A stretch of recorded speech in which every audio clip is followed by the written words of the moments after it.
Greetings, my friends out there, everywhere. I would love to be able to see all of you today, but of course I can't.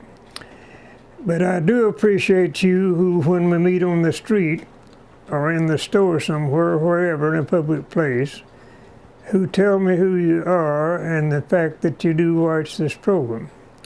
It always gives me great courage. I was in the newspaper office yesterday, and a man who works there hailed me and said, "I want to talk to you. I saw you on TV the other night, and you seem to know a lot about Bristol, and I want to know something about a certain house where my daughter bought, and it's haunted. I want to know why." Well, of course, I couldn't tell him why that his house was haunted, but I do know the house well, who built it, who designed it, and where it is. But I couldn't answer most of his questions.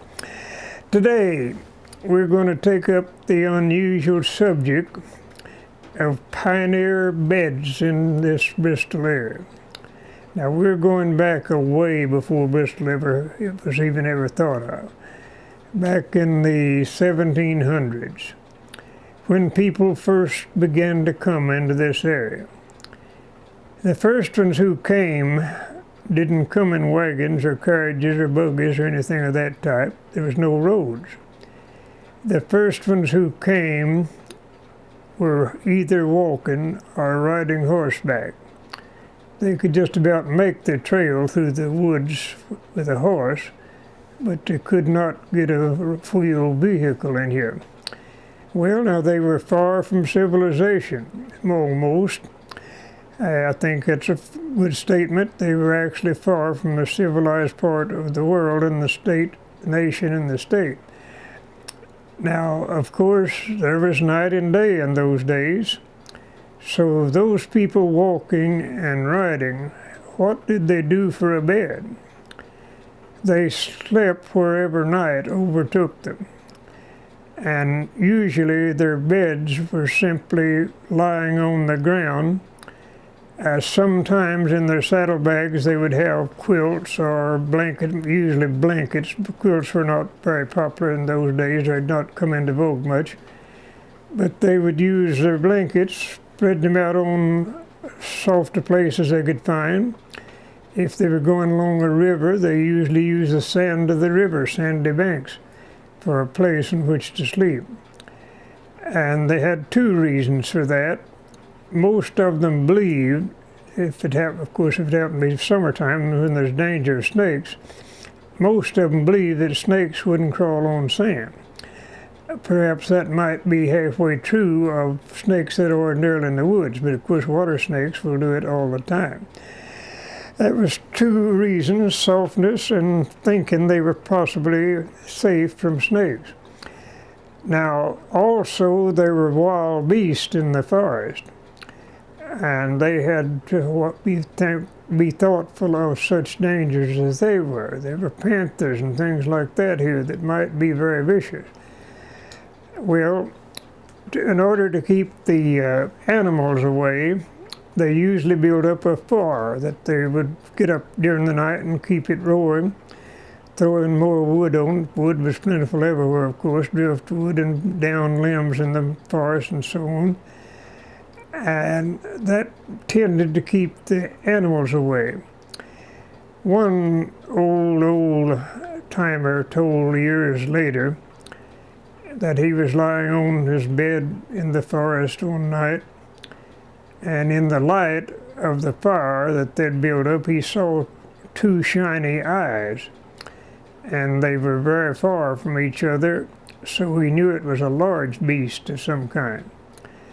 He got a hold of a chunk, it wasn't burning, and pulled it out of the fire, burning on one end, and he threw it at this animal, and the animal loped away into the wilderness.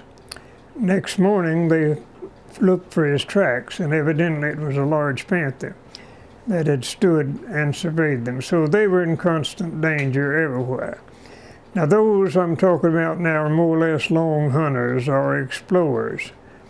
Take Daniel Boone, for example. He spent a year or more just wandering in the wilderness here. Someone asked him one time if he'd ever been lost. And he said, no, I was never lost in the wilderness, but I was kind of greatly bewildered for 3 days one time. He would not admit to being lost. He was in constant danger, of course. For example, what if he had fallen, had a bad fall and broke a leg or something?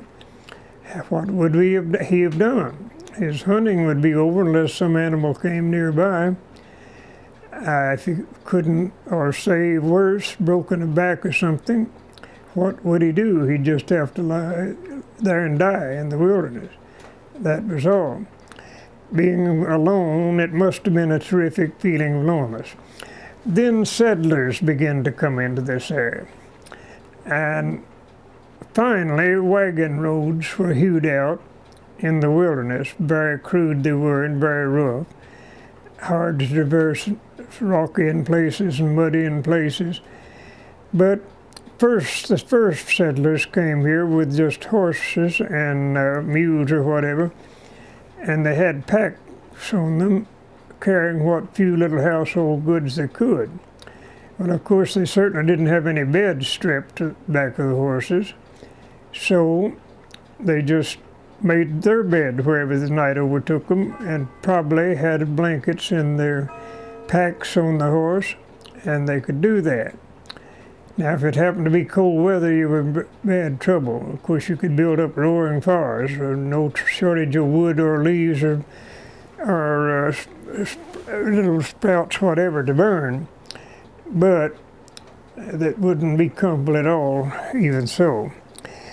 When the wagons begin to come, strangely, they might have an article or two of furniture in them, but strangely was there seldom ever a bed in the wagon. They would probably choose something that had more sentimental value to it. Some of them would have one article, some maybe two, and if they had more than one wagon, sometimes they would have more, 3 or 4 articles of furniture. And occasionally there might be a bed among these articles of furniture, but rarely. It's strange that they didn't.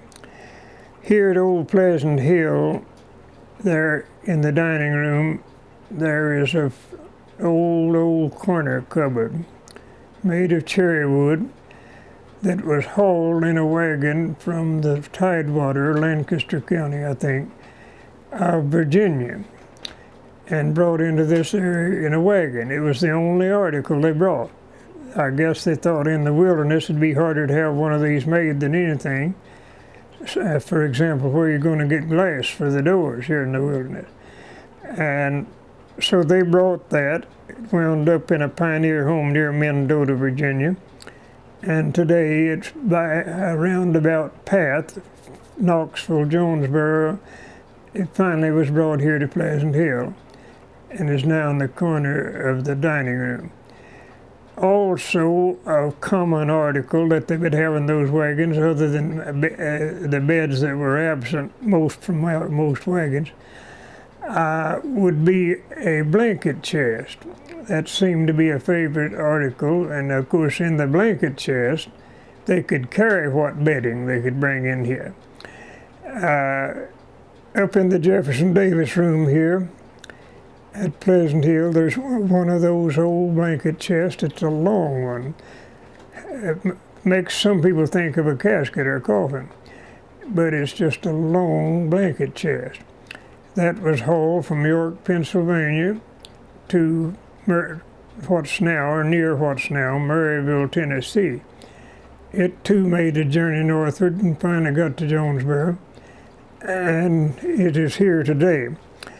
These are valued treasures here in Old Pleasant Hill. As I've told you before, nothing here belongs to me, not even the house, but I have it for life. And we'll get to take care of these things as long as I live. Then it, of course, reverts back to the owners. Finally, when they got here, the first need was to have shelter of some kind.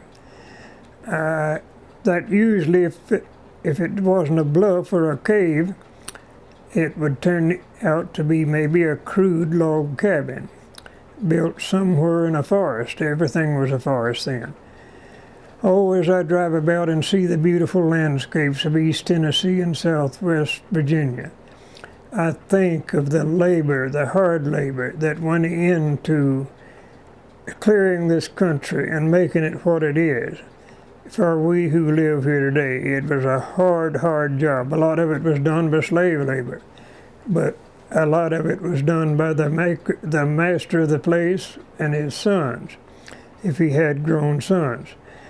And these first cabins were rather crude. Mostly they didn't have means or didn't take time to hew them off like we later see on hewed log houses. Most of them were pole logs, just round logs with the bark still on them, made into a crude cabin. Way out in Holston Valley, an old gentleman who was raised in one of those cabins, or partly raised, he was, I think he said he was 10 or 11 when the family arrived here, and he remembered it well. But he remembered and told his son, who lived to be almost a century old, and I knew that son. And he told me the story about what his father told him, of how they got here and began to build a cabin in the wilderness. Well, as I've told you, seldom ever did they have homemade or, well, store-bought beds would have been very rare in those days, but seldom ever did they have them. His family did not.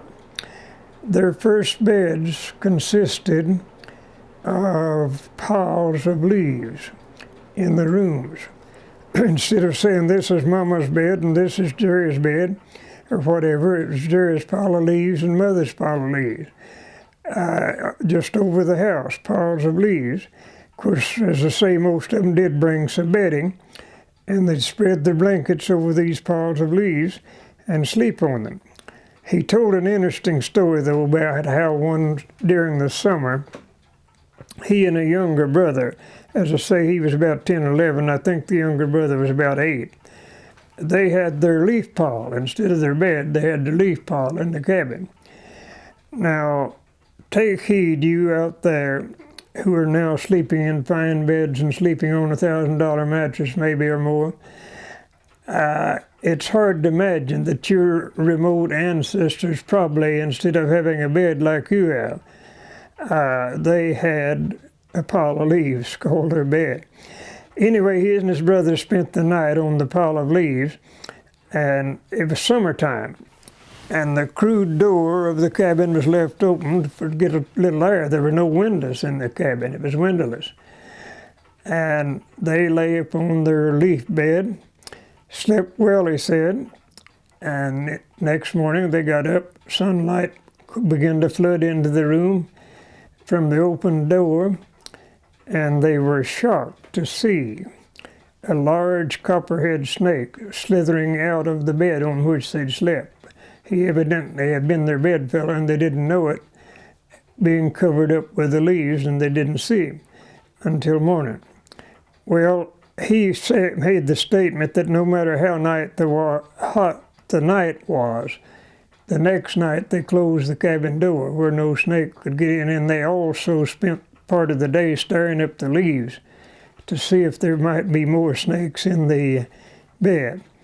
That'd be an awful experience to wake up with a copperhead lying by you in the bed, wouldn't it? Well, I had almost that experience one time, but there's no time to tell that now.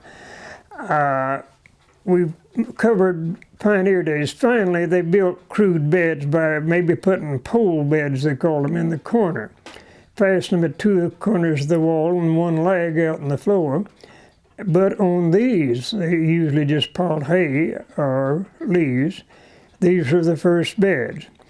In the next visit with you, we'll get into the beginning of real beds and see what we can enlighten you on in that session with you. Until then, may the best in life be yours.